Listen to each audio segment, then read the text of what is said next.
வணக்கம். இன்றைக்கி நம்ம பார்க்க போகிற சமையல் என்னென்னா, ஒரு வேஸ்ட்டாக நம்ம வந்து எப்போயுமே டெய்லி சாதம் வைப்போம். அது எப்படி தான் நம்ம பார்த்து பார்த்து வச்சாலும் மிஞ்சும். ஸோ அந்த மாதிரி வேஸ்ட் ஆகிற சாதத்தில் வச்சு நம்ம ஒரு சூப்பரான மொறு தோசை வந்து எப்படி செய்யலாங்கிறத பார்க்கலாம். இது வந்து நான் ரெகுலராக ஃபாலோ பண்ணுற டிப்ஸ் தான் உங்களுக்கு இந்த வீடியோவில் சொல்லியிருக்கேன். ஸோ வாங்க எப்படி செய்யலாங்கிறத பார்க்கலாம்.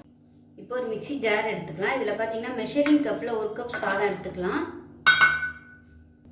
இப்போ இதில் 1/4 கப் அளவுக்கு தண்ணி ஊற்றிட்டு நல்லா நைஸாக அரைச்சிக்கலாம். இப்போ பாருங்கள், நல்லா நைஸாக அரைச்சாச்சு. இது ஒரு மிக்சிங் பவுலில் சேர்த்துக்கலாம்.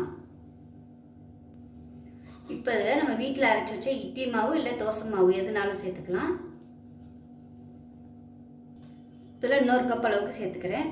மொத்தம் 2 கப் அளவு சேர்த்துருக்கேன். இப்போ இதை நல்லா கலந்துக்கலாம். நம்ம அரிசி அதாவது சாதம் அரைச்சதும் இந்த இட்லி மாவும் சேர்ந்து நல்லா கலந்துக்கலாம். இப்போ பாருங்கள், எல்லாமே நல்லா கலந்துட்டேன். தோசை மாவு பதத்துக்கு இருக்கணும். இது வந்து ஒரு 10 நிமிஷம் அப்படியே இருக்கட்டும். ஏன்னா அந்த அரிசி சாதம் அரைச்சது எல்லாமே கொஞ்சம் அந்த மாவோட நல்லா செட் ஆகணும்.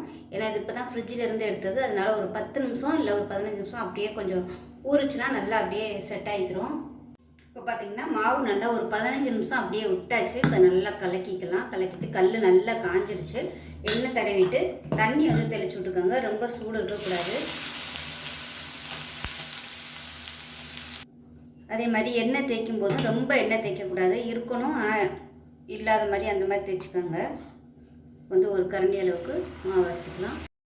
இந்த மாவில் வந்து நான் அரிசி மாவு சேர்க்கலை. விருப்பப்பட்டால் நீங்கள் வந்து ஒரு 2 டேபிள் ஸ்பூன் அரிசி மாவு சேர்த்துக்கோங்க. தோசை மாவு வந்து எப்படி இழுக்க வருதுங்கிறத பார்த்துக்கிட்டு நீங்கள் அரிசி மாவு கலந்து அட்ஜஸ்ட் பண்ணிக்கலாம். உங்கள் தோசைக்கல்லில் வந்து நீங்கள் எவ்வளோ பெருசாக ஊற்ற முடியுமோ அந்தளவுக்கு எடுத்து ஊற்றிக்கோங்க. நான் வந்து சின்ன கரண்டியாக போட்டதுனால கொஞ்சம் சின்னதாக தான் நான் வந்து ஊற்றிருக்கேன். இப்போ இது மேலாப்பில் எண்ணெய் இல்லை நெய் எதுனாலும் நீங்கள் வந்து ஊற்றிக்கலாம். ஊற்றிட்டு இந்த தோசை கரண்டியை வச்சு இந்த மேலே உள்ள இந்த மாவு எல்லாத்தையும் இந்த மாதிரி அழுத்தி விட்டிங்கன்னா உங்களுக்கு எல்லா சைடும் ஒன்று சொன்னாப்பில் வேகும். மீடியமில் இருக்கட்டும். இது வந்து நல்லா ரோஸ்ட் ஆகி வரணும். ரொம்பவும் குறைச்சி வைக்கக்கூடாது. கொஞ்சம் ஹைலையும் இது குறைச்சி வைக்கிறதுக்கும் நடுவில் இருக்கட்டும். இப்போ பாருங்கள், தோசை எடுத்துடலாம். எந்த அளவுக்கு நல்லா மொறுன்னு வந்திருக்கு பாருங்கள். பிள்ளைகளுக்குலாம் அந்த மாதிரி சுட்டு கொடுத்தீங்கன்னா விரும்பி சாப்பிடுவாங்க. கலர் பாருங்கள் எவ்வளோ கோல்டன் கலரில் சூப்பராக வந்துருக்குன்னு. இப்போ இதே மாதிரி இன்னொரு தோசை உங்களுக்கு நல்லா சூப்பராக வரும். இந்த தோசை மாவு பேட்டர் வந்து நான் லாஸ்ட் வீடியோ எப்படி அரைக்கிறதுங்கிற வீடியோ போட்டிருக்கேன். வேணும்னா நீங்கள் அதை செக் பண்ணி பார்த்துக்கோங்க. இந்த தோசை மாவு நார்மலாக அது கலக்காமல் ஊற்றினாலுமே நல்லா வரும். இதில் எண்ணெய் விட்டுக்கலாம்.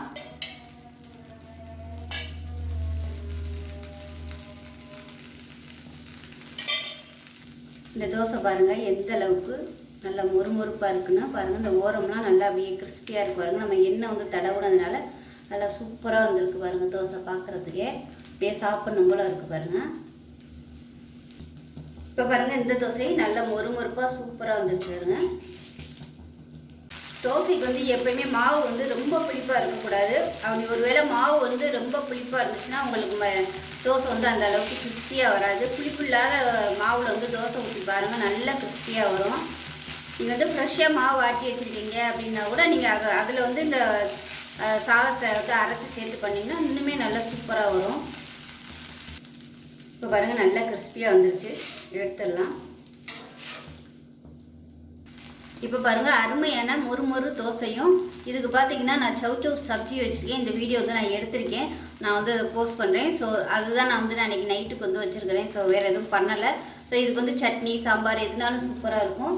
ஸோ வேஸ்ட்டாக போகிற சாதத்தை வந்து இந்த மாதிரி தோசையாக செஞ்சு சாப்பிட்டிங்கன்னா சூப்பராக நல்லா மொறுன்னு வரும். ஸோ அவ்வளோதான். இந்த வீடியோ பிடிச்சிச்சுன்னா லைக் பண்ணுங்கள், கமெண்ட் பண்ணுங்கள், சேனலை சப்ஸ்கிரைப் பண்ணுங்கள், பக்கத்தில் பெல் பட்டனை ப்ரெஸ் பண்ணுங்கள். நன்றி.